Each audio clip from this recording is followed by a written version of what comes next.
Apple আবার innovation করছে নাকি মিস্টেক? iOS 26 এর লিকুইড গ্লাস ডিজাইনটা দেখলাম। এবার হোম স্ক্রিন থেকে শুরু করে কন্ট্রোল সেন্টার পর্যন্ত সবকিছুই গ্লাসের মতন ট্রান্সপারেন্ট।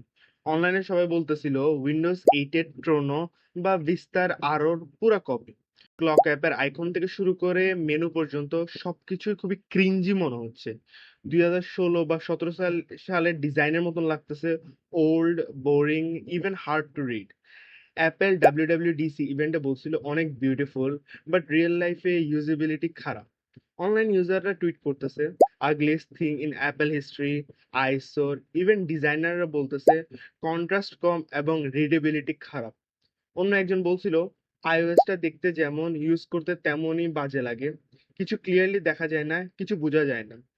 অনেক ইউজাররা অলরেডি সাজেস্ট করতেছে ডোন্ট আপডেট। সো কি মনে করতেছো, iOS 26 রিলি গেম চেঞ্জার নাকি একটা শুধু একটা অ্যাস্থেটিক ফ্লপ? কমেন্টে বলো।